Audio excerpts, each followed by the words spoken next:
My teacher told me a story one time of a man who was walking with his son in the park. And they're walking together, and his son looked at a crow in a tree. And he said, "Baba, what's that?" It's like a 2-year-old kid.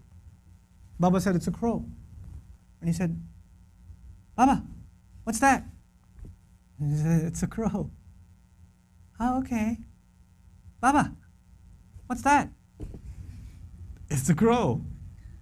"Oh, a crow. What's that?" "It's a crow." It went on for 10 minutes. He asked him 30 times, he counted.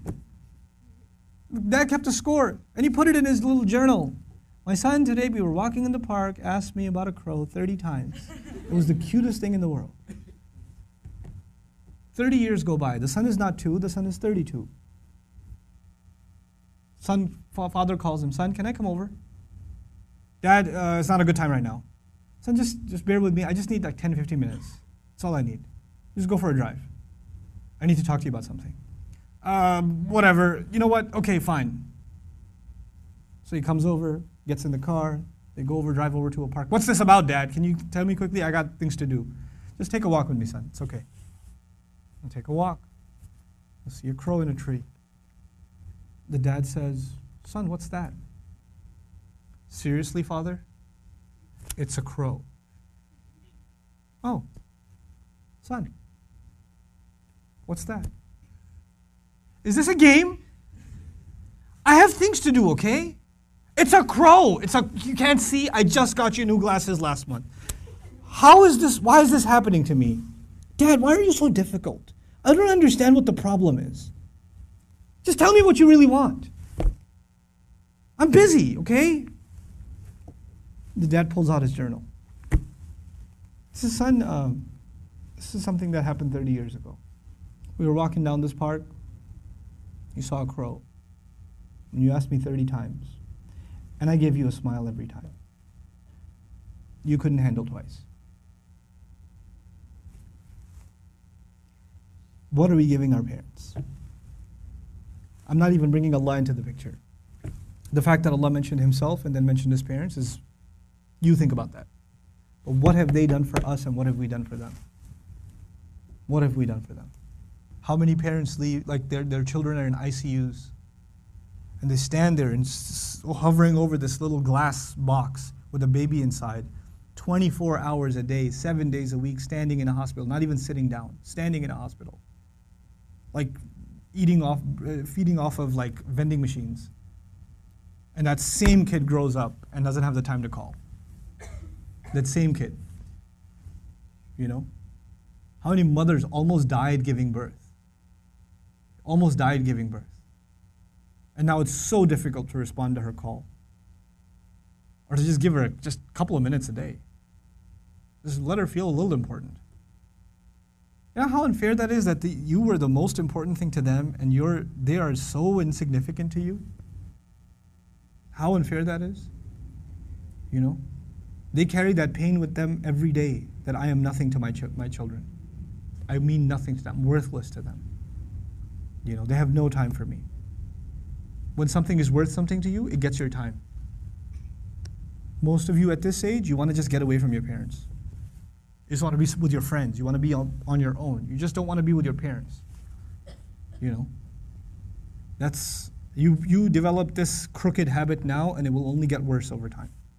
Our parents have very, very, very strong emotions. They're very protective of us. For them, you won't know this until you become a parent. For them, it doesn't matter when you turn 60, you're still their baby. They still remember changing your diaper. They still remember feeding you milk. They still remember burping you and cleaning up after you peed in the back seat. They still remember that. You don't remember that, they remember that.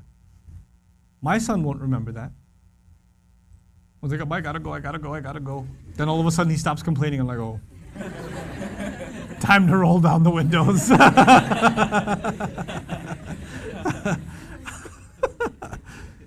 You know. Then he starts talking about what toy are we gonna get for Eid. I'm like, oh, okay. This has not been a good day for the car. But when he's graduating college and when one day he's getting married and one day he has his own, he's not going to remember that. But guess who'll never forget? I'll never forget. I'll never forget carrying him into a bathroom, cleaning him up, changing his clothes. Abba, put the Spider-Man pajamas on. He won't remember any of that. I will. And that same kid, when he's talking back to me one day, when he's telling me, Dad, I just don't understand you, okay? I don't have time right now. When he does, it's gonna hurt, man. It's gonna hurt. That's what you do to your parents. That's what I do to my parents. They were our life. They gave up their life for us. Our parents gave up careers for us. Our parents gave up vacations for us. Our parents gave up friends for us. You know that? I know that now. I didn't know that then. They had their entire life planned until you came along. And then you became their plan. You became everything. And you have the nerve. One thing doesn't go your way. You hear one thing you don't want to hear. You snap back at them. It says, we're not even talking about Islam right now. We're just talking about decency, man, just decency. What have they done for you and what you give them back is so unfair. It is so unfair.